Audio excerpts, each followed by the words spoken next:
up. I just put on, I'm wearing my sun protective face shield this morning. I remembered to bring it, my gloves, for darting across the parking lot. But I just put on this Ultra Sun anti-aging, anti-pigmentation sun protection for ultra sensitive skin. Okay, so this is one of the sunscreens that's going to be listed down below, and it's going to be an Amazon UK link because this is a European sunscreen, so it's got filters in it that are not approved in the US. It has tinosorb in it, and it also has another filter called isotretinoin, which gives you UVB and UVA. And the nice thing about those is that they can include them in the sunscreens at a lower concentration to give a more broader spectrum coverage. So they make the vehicles and they make the sunscreens a lot nicer going on. This also has titanium dioxide in it, so there is a little bit of a white cast. There is a white cast when you put it on, but that fades. And the sunscreen also has superoxide dismutase in it, which is an enzyme that scavenges free radicals. I don't know how functional that is, but I love this sunscreen. It goes on very well. But one thing you need to know about it, it says on here you can put it on once a day, and that is not true. There's no such thing as a once a day sunscreen because sunscreen wears off, like including where my face mask touches here. I'm going to need to reapply a little on my cheeks. But the nice thing about this mask is it's offset enough from my face that it doesn't get really the rest of my face. But I'm talking quickly because I'm having issues with my battery not being charged, so hopefully I'll be able to film a little bit in Whole Foods too. But that's a little rundown. Say hello really quickly before the battery dies. Hi everybody, happy Sunday. Hope we can keep the battery going. So I'm over here in Whole Foods and they have the Derma-E Scar Gel with panthenol. Check out my video on scar creams, but you guys have been asking me a fair amount about this, so I figured I'd talk about it really quickly. It contains onion extract. In my scar video, I talk about how onion extract, there's like this one tiny study that showed that it might be helpful for scars, but only potentially poses the risk of irritation. But it's in a lot of scar creams, it's in Mederma, and you know, it doesn't really seem to do anything is the bottom line. But this also has panthenol in it, which is added to a lot of moisturizers, and really it makes the moisturizer kind of sticky and tacky. It's what is in the La Roche-Posay Cicaplast Balm, and it's also in the DML. DML has a panthenol moisturizing cream that's really nice. So, you know, you can get that from other moisturizers, but I know a lot of you guys like Derma-E. The other issue, however, with this one is that it does have fragrance in it. So fragrance combined with the onion extract, it can cause an allergic or irritant contact dermatitis on your scar, which is not going to help the case. But panthenol, you know, in like the Cicaplast moisturizer, it makes a nice occlusive barrier on scars. So that would be my recommendation. But the Derma-E kind of starts from a good place, but the fragrance and potentially the onion just kind of make it more likely to be an irritant than anything else. So yeah, onion extract has anti-inflammatory and antioxidant properties, and it's been shown to stimulate some extracellular matrix factors. And we do have some evidence that's helpful for wound healing and scar management. It's just kind of very preliminary and not the most evidence-based. Also have evidence from that Centella asiatica can also be helpful for scars. That's what's also in the La Roche-Posay Cicaplast. So while plant extracts can potentially be helpful for scars, the most evidence-based scar cream ingredient is silicone sheets and hyaluronic acid. You know, the plant extracts are promising, just kind of preliminary, and always the risk with the plant extracts is that they're going to cause irritation, and that would worsen the scar. But you want to tell them what you got this morning, since we're pressed for battery? Hi everybody, I did tofu scramble down here on the bottom with some jalapenos thrown in, hash browns, and then I have some beans on top. So I kind of went starchy this morning. How's your coffee? Coffee's nice and hot. Sounds good. Yeah, but Centella asiatica can increase epidermal proliferation, so it'd be helpful for just the skin cells coming in and covering up the wound, and in extracellular matrix regeneration. So, and again, is in the La Roche-Posay Cicaplast It's more like an ointment. It's very thick, the one with the panthenol on it I was talking about earlier. But I got the curried cauliflower, I got some pecans, a few pieces of tofu, butternut squash, some granola, and a lot of zoodles. That's what I'm having. Oh, and some dried blueberries too. Watching my cartoons. Watching my cartoons. We missed you, Tybee. We missed you. What you watching there? Hey, Little Einsteins or something? Hey, cutie. Need to go to the potty. Well, hey guys, I finally got you charged up. I don't know what happened was I had the battery on the charger overnight, but it was kind of wonky in the plug, and so it didn't fully charge, so I apologize for that. But coming back to what I was talking about this morning with the Derma-E Scar Cream, onion extract, which is in Mederma and a variety of other over-the-counter scar creams, onion extract, or allium cepa, I think it's called, it has been shown largely in vitro, so in lab-based studies, to kind of stimulate some of the things involved in fibroblast proliferation and remodeling of scars, and has been examined for use in the treatment and prevention of keloid scars. And there's one small study showing that alongside steroid injections, it seems to enhance the outcome of steroid injections, meaning steroid injections are kind of a standard treatment for thick scars, and maybe with an onion extract containing cream, they can yield better results. In other words, you're not necessarily standard of care. And the risk with the onion extract is irritation. Whenever you have irritation on the skin, it puts you at risk for hyperpigmentation, poor healing. So it's kind of a delicate balance. But getting back to what I was talking about as far as the most evidence-based interventions for decreasing the chances of scar formation, particularly at the time of injury, is to make use of a silicone scar sheet, or a silicone gel, but particularly the silicone scar sheets, like Scaraway is one. And basically what these do is it's thought, reduce the frictional forces on the healing skin. So those frictional forces, any kind of irritation on the skin, just the rubbing of fabrics and things, that can somehow, sort of stimulate some of the abnormal fibroblast proliferation that leads to scar formation.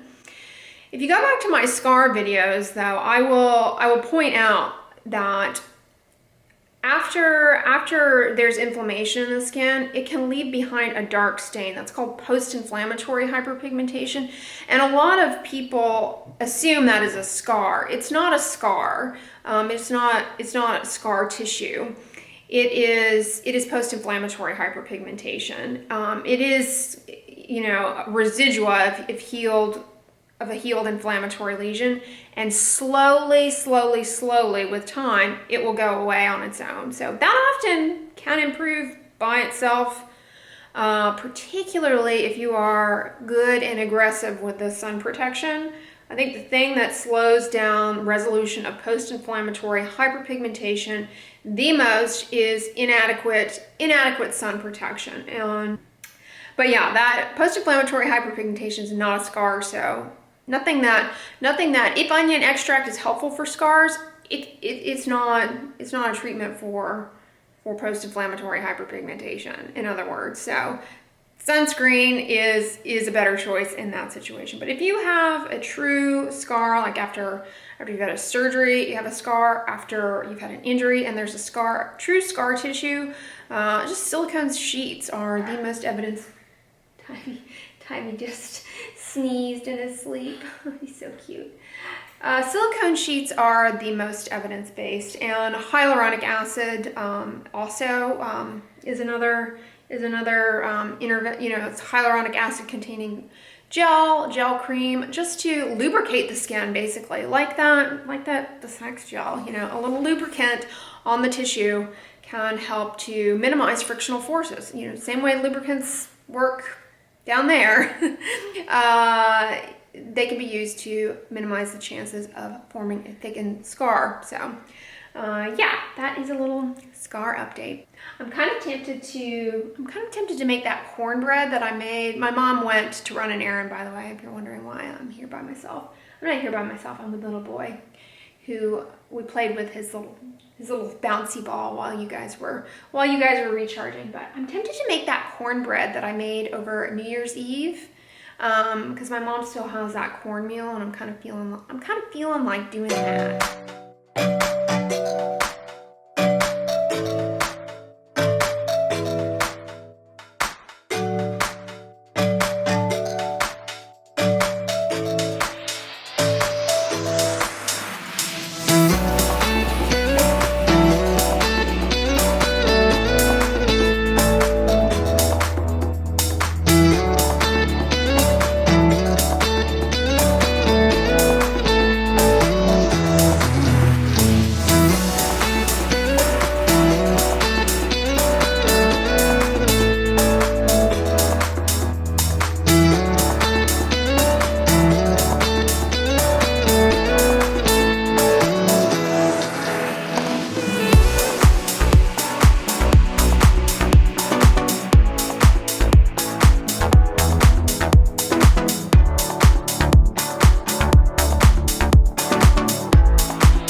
Minutes ago and set up nicely.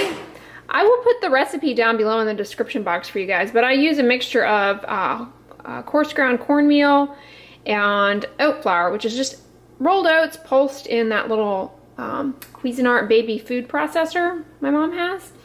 And then there is some chia seeds and water, which act as sort of your egg substitute. And then I use squash as the kind of liquidy, buttery ingredient. Little boy wants to watch YouTube. Is that? Yeah, he was taking a nap. He wants to play. Let's get ready for this.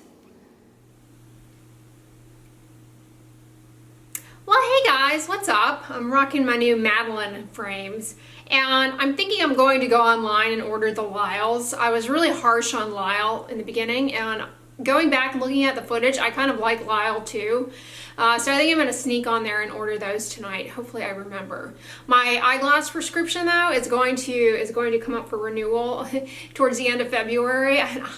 I know it will. I hope this doesn't happen. I mean, my glasses prescription has not changed like ever.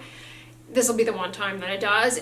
The time that I decide to order 2 pairs of glasses. But anyways, I am enjoying the Madelines. So yeah, a little eyeglass update. But yeah, I just got home a while ago, went to the gym, just got out of the shower, and update, I tried the Alafia, is it Alafia? Alafia Everyday SHEA shampoo that I showed yesterday from my eye herbal, and it's the vanilla mint scent. So yeah, it's not fragrance free, but it's really gentle. It's got shea butter in it, which is really nice for dry hair. My hair hasn't, knock on wood, I haven't had any issues with dryness, but it's a really great ingredient in shampoos as well as body moisturizers. And it's rich in fatty acids. It just makes a very nice lipid moisturizing compound. So I enjoy that, and it's great for people who struggle with a lot of breakage and dry hair. It is a good ingredient in shampoos. It doesn't have any sulfates in it, so there's not a whole lot of lather to it. It has cocamidopropylbutane in it, which is kind of a surfactant that is added to things as a thickener. It's frequently in like conditioners. It is present in things that are intended to be rinsed off. So yeah, I really like it. I don't think it's going to, it does a good job cleansing the hair, but I think if you have a lot of heavy buildup from like you use a lot of products, it's not going to be sufficient to remove that, because it's a pretty gentle cleanser. That being said, if you do have to use a cleanser with more sulfates in it to remove some of that buildup, you know, you may want to alternate it with a gentler one, in which case this might be a good option for you. It's very gentle. I don't think it's going to be drying on anyone's hair shaft. The ingredients in the shampoo, and if you're like, what is she talking about? I'll see if I can find an image of it and have it float around my head somewhere here. But the ingredients that will be problematic for people potentially are the cocomineal propylbutane, the vanilla, and the peppermint spearmint. I think it's spearmint. The cocomineal propylbutane is a common, relatively common contact allergen, particularly in shampoos and conditioners. And then fragrance, whether it be natural or synthetic, you know, people develop allergies to fragrance.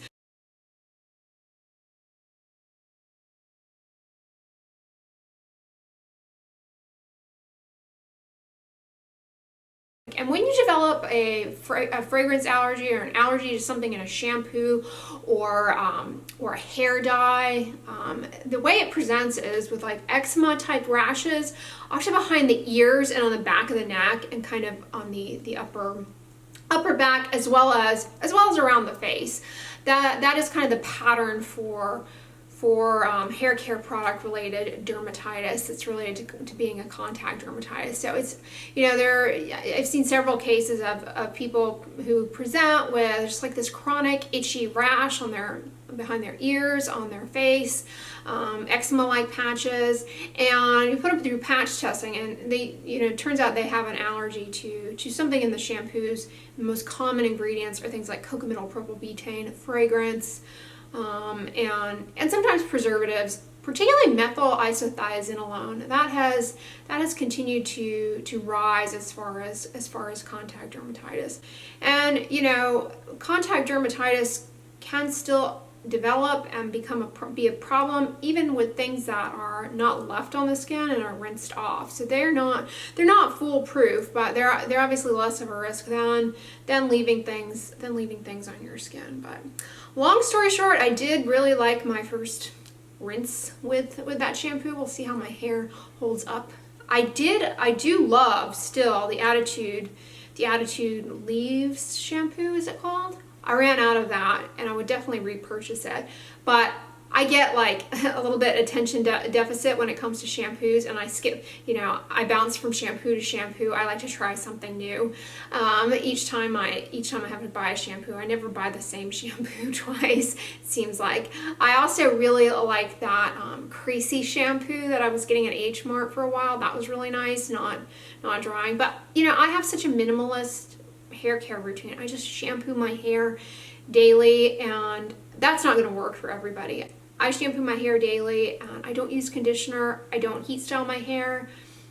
I don't do anything to my hair. It just, you know, it just stays as is, basically, which is kind of a nest. I don't use conditioner because, you know, I don't heat style my hair, and so my hair just hasn't been dry or susceptible to breakage since I stopped using a blow dryer. Stopped using a blow dryer when I moved to Houston, and it was I no longer had to deal with winter. So, you know, I could let my hair air dry and not freeze to death. And also, being in Houston, there's so much humidity, I just feel like my hair doesn't need it and holds up just fine with shampooing. But depending on the texture of your hair, you know, that's not going to work for everyone out there. You know, hair textures cannot tolerate daily shampoo, certain hair textures. So, you know, what works for one person doesn't work for another. But shea butter, if you are somebody with more textured hair that is susceptible to breakage, and you can only get away with shampooing maybe once a week, shea butter is a good ingredient in shampoos. to choose. This particular shampoo that I've been using, if you are somebody who wears a lot of oils and things in your hair to keep it soft, and you kind of get a little buildup on there, this probably won't necessarily take it off, but it's gentle. That's what I'm getting at. So, wow, that is a pretty big summary for just shampooing my hair with it once, but it does smell nice. But anyways, guys, I hope you enjoyed the vlogs this weekend. If you liked it, give it a thumbs up, share it with your friends, and as always, don't forget, sunscreen and subscribe. I'll talk to you guys tomorrow.